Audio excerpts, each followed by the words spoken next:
Hey everybody, and welcome to the History of D&D Weekly for July 25th, 2020. I'm your host, TM Gallibond.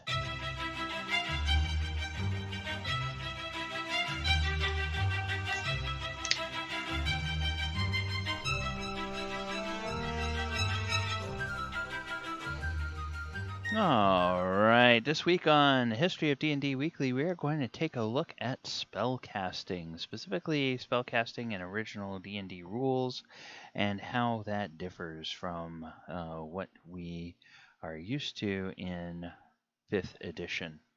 Once again, this series is mainly aimed at people who will be playing in the History of D&D game that I will be running. We'll be starting later this year. And this is just kind of to get you familiar with some of the differences in the way things work in this edition. Okay, first of all, spell lists are very simplified. There's only 3 spell lists: cleric spells, druid spells, and magic user spells. Cleric spells get used by clerics, and then by the specialist fighter subclasses, the Avenger and the Paladin. And then the magic user spells get used by magic users, elves, and then thieves are able to read magic user spells off of scrolls after 10th level. Now, this little table that you see here, it lists 2 classes we have not talked about, the Shaman class and the Woken class. And the Woken, I believe, is like an early attempt to define a class as something like a Warlock. This particular rule book, it includes the Shaman and the Woken on this chart, but otherwise, it doesn't include any information about the Shaman class or the Woken class.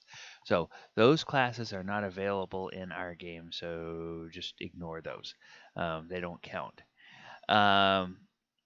We talked about the subclasses and the other classes during the last few weeks, so I'm not going to get into that again.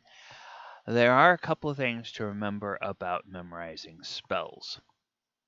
First of all, a through line in D&D all the way from the beginning has been that magic users, or wizards as they later came to be called, have to study their spells and memorize their spells by reading through them. And clerics and druids and the other classes that cast clerical spells, they acquire their spells daily by meditation. So they go to contemplation, meditation, prayer, and they do that. Now, something that's different in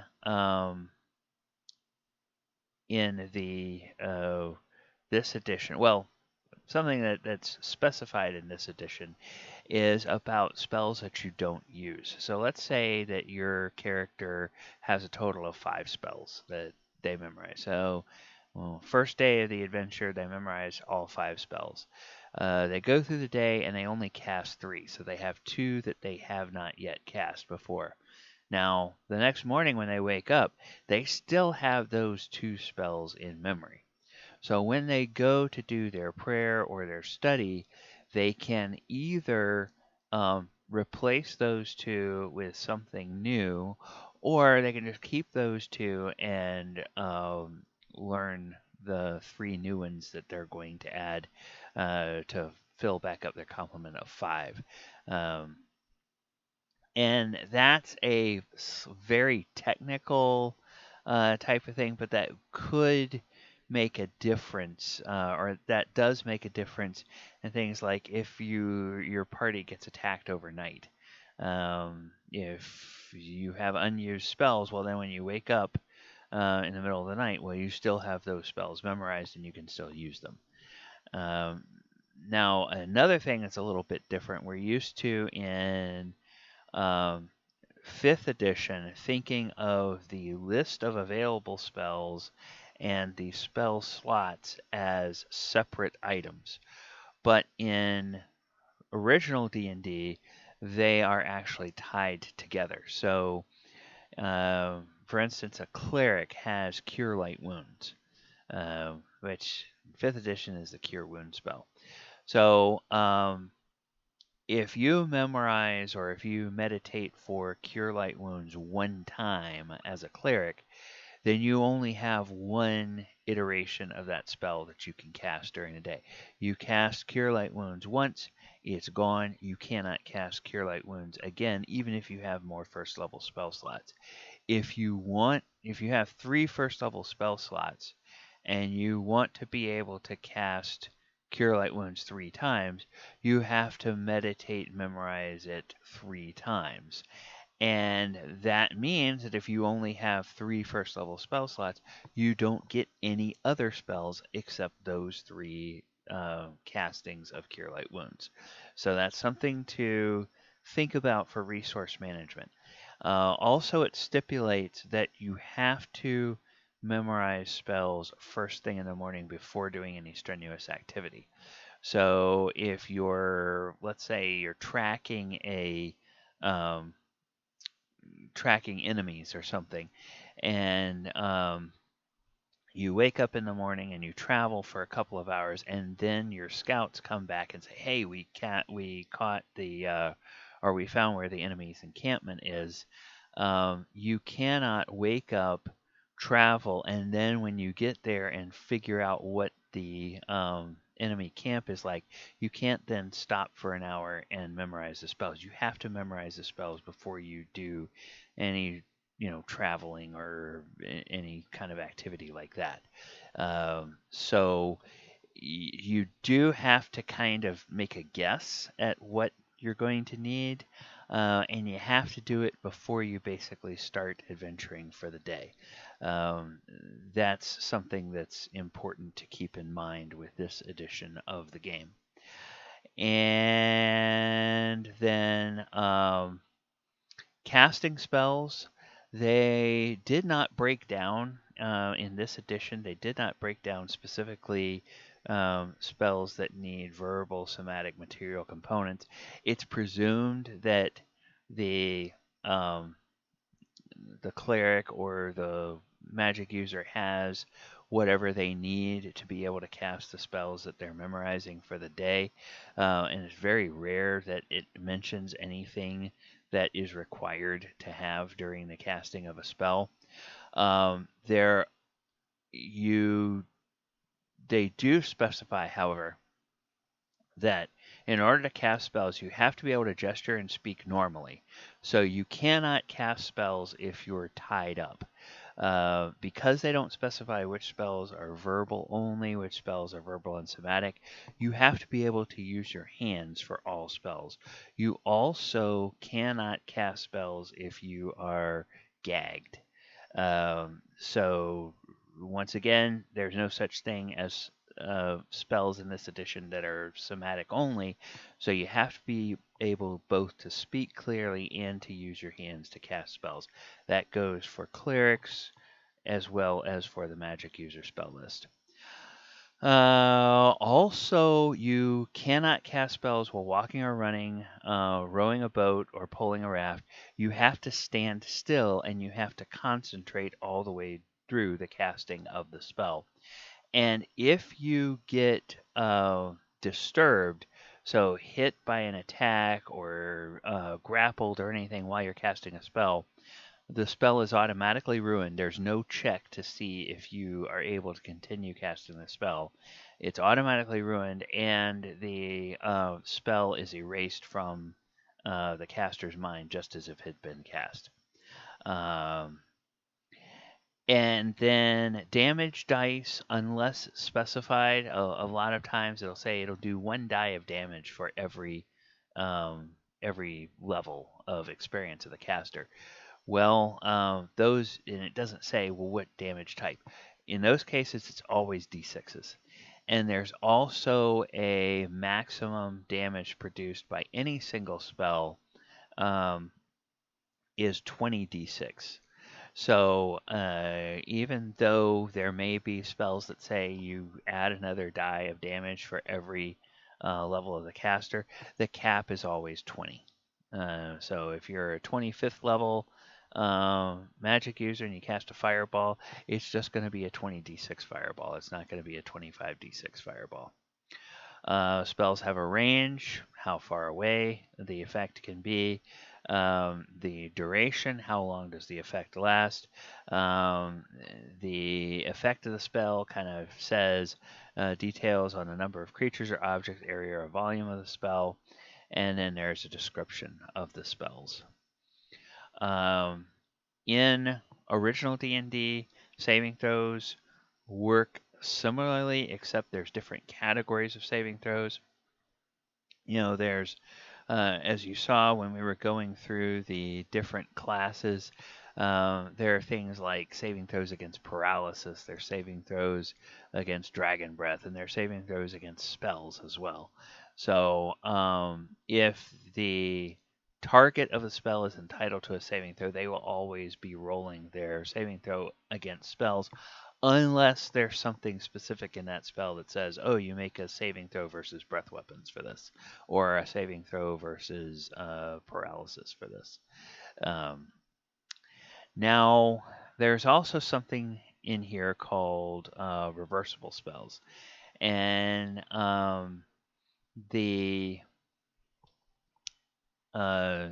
like in 5th edition, you have two separate spells. You have the light spell and you have the darkness spell. Well, in original D&D, you have the light spell that's reversible, and it can be cast as either light or darkness. And there are reversible spells both in the cleric list as well as the magic user list. They work a little bit differently.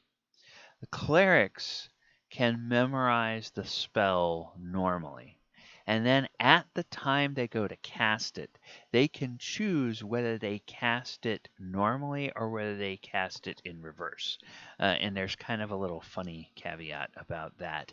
And the magic users, however, they have to choose at the time they memorize the spell. Are they going to memorize it as the normal version or the reversed version? So, for example, light is a first level magic user spell, or first level magic user spell. So if the magic user wants to be able to cast darkness, they have to decide when memorizing that, oh, I am going to memorize darkness. I'm not going to memorize light. Or I'm going to memorize light reversed, which would be darkness. So that's an important thing. You can't decide as a magic user at the time, hey, I have light memorized, but I want to do it as darkness. It doesn't work that way. If you memorized it as light and you wrote it down as memorizing light, then it's going to be light.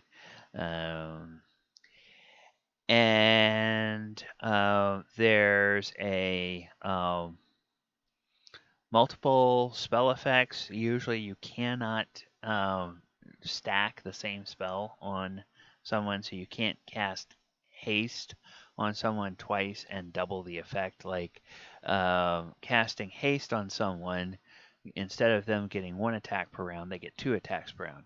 You cannot then cast haste on them again and give them 4 attacks per round.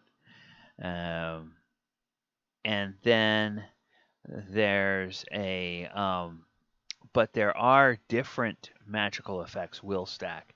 So, for instance, a bless spell in this edition gives a character a +1 to their attack. Now, if that character also picks up a magic sword that's a sword +1, then the +1 from the bless and the +1 from the magic sword will stack, so they get a +2 on their attack.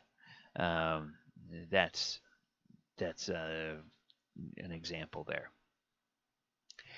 Now, clerics meditate for their spells every day, and the way they acquire spells is it's presumed that leveling up in D&D, leveling up represents mastering things that you have been working on and studying in the camp or during kind of unspecified travel time or downtime or whatever. And so the cleric may have been reading about spells or studying texts that relate to the magic of the deities or whatever, and been like practicing and praying and stuff like that. And then when they get to the next level and they're able to cast new spells, that represents, okay, they finally have achieved mastery over that. Similar thing with magic users. As they go along, they might be researching different kinds of spells and collecting components, and maybe they have like a little traveling alchemy lab or wizard lab that they work on in their tent at night or in their room at the inn at night when they're traveling and adventuring, and they do this study over and over and over time, and then when they finally get to the next level and they have new spells, or they get to the point they can write the spells into their spell book, then that represents the mastery over those spells. Clerical spells always come through prayer and meditation. You can say that at a significant milestone like leveling up, then you go back to a temple for your deity and you do rituals and prayers, and that confers some of that. That's if you want to play your character that way, that's fine. And magic user spells always come from research or interaction with other magic users, or finding scrolls, or finding you defeat another magic user in an encounter, and you take their spell book. Oh, and then you have to spend some time working to try to decode their spell book. But once you do, aha, well now, if you are sufficient level to cast any of those spells, now you can work on transcribing those spells into your spell book. And then here's the interesting note about reversible cleric spells. Cleric may reverse a spell simply by casting it backward. The player simply says, my cleric is casting the spell in reverse. However, lawful clerics prefer not to cast spells in reversed form. They only cast their reversed forms in extreme life or death situations. Chaotic clerics often use reverse spells and use only the normal forms to benefit their friends. Neutral clerics can choose to cast the normal or the reversed forms. Well, what do they mean? Well, Cure Light Wounds is a reversible spell. So they would have you think that chaotic clerics, most of the time, they actually use Cause Light Wounds instead of Cure Light Wounds. And a lawful cleric would hardly ever use Cause Light Wounds because it would be such anathema to their lawful tendencies. Okay, it's kind of funny, and it makes the writers of this edition of the game seem a little bit naive. But in some ways, you can also see that they either were aware of or anticipating the what would become colloquially known among gamers in the 1980s as the satanic panic, when games like D&D would get a bad name. It's like, oh, they're talking about casting spells, so it must be devil worship. Yes. So it's like, okay, fine. Get out of here with that nonsense. Then let's see. Okay. So that's for clerics. Now I'm going to go here and go down to the magic user spells and just take a look at the spell books.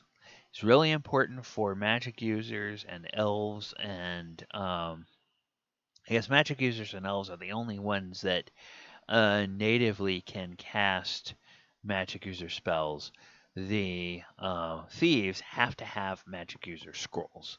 So they can never, a thief can never memorize, once they get 10th level and above, they can never memorize magic user um, spells. They always have to have access to a magic user scroll or spell scroll, and then as soon as they read that scroll, of course, that removes the magic from the scroll and it crumbles or it just becomes worthless paper, whatever. When a magic user or elf begins play, they start with a spell book that's given to them by their mentor or instructor or teacher. And as you learn new spells, you transcribe those into your spell book. And usually, magic users and elves will have two spell books. They usually have a master spell book that they will keep wherever they call home in their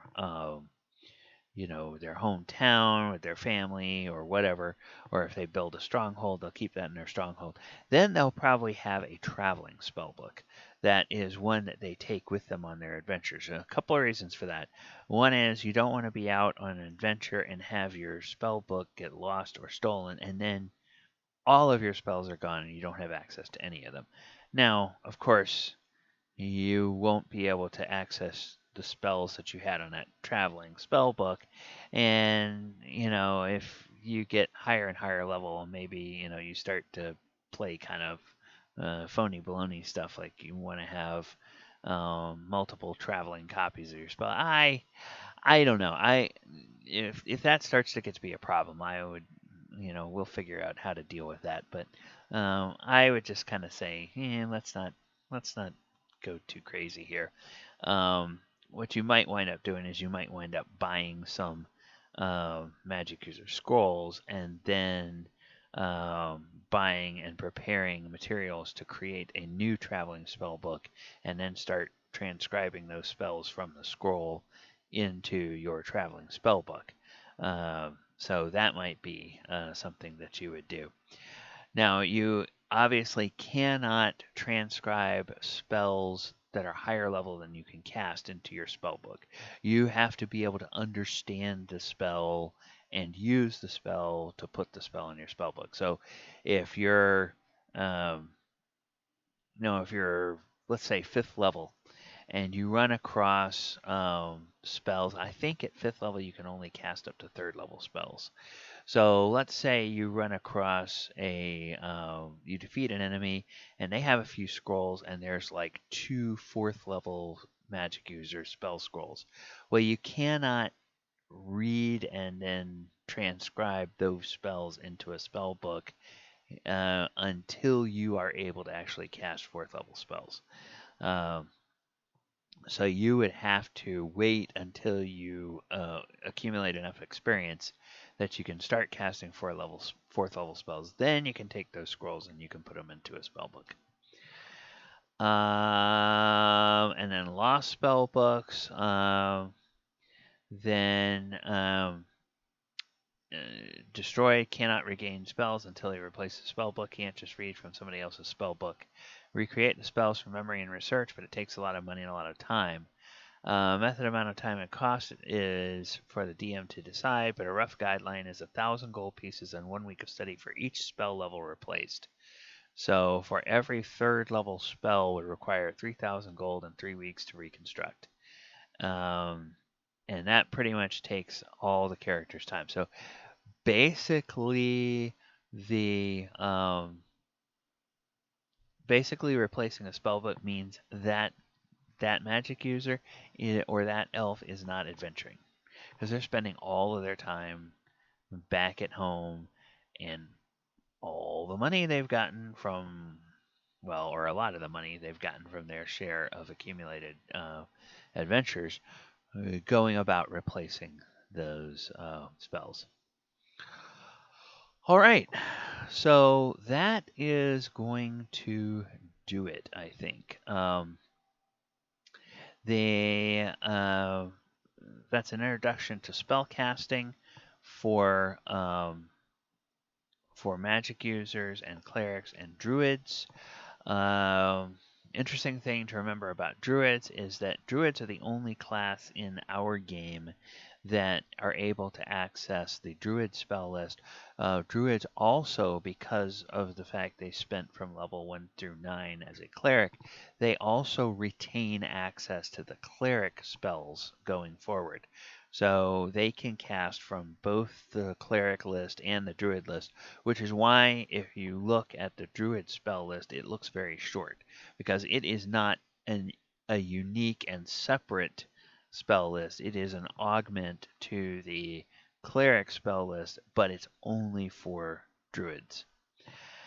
And that is going to do it. All right, well, thank you everybody for stopping by today. Once again, this is primarily aimed at people who are going to be playing in the History of D&D campaign, getting you familiar with some of the mechanics and some of the differences of original D&D. We're getting closer to having this series of videos done, and we'll be able to start recruiting and asking people to review these videos and answer some questions about them before we decide if they are going to be able to play in that game. All right, well, that's going to do it for me. Hopefully, we'll see you back here next week. If you like what we're doing here on this channel, please remember to like the video, subscribe to the channel, click the post notification bell. That way, you'll be notified every time a new video pops up on the channel. We try to keep new content coming about every day or so. You can look through all the playlists, see what's there.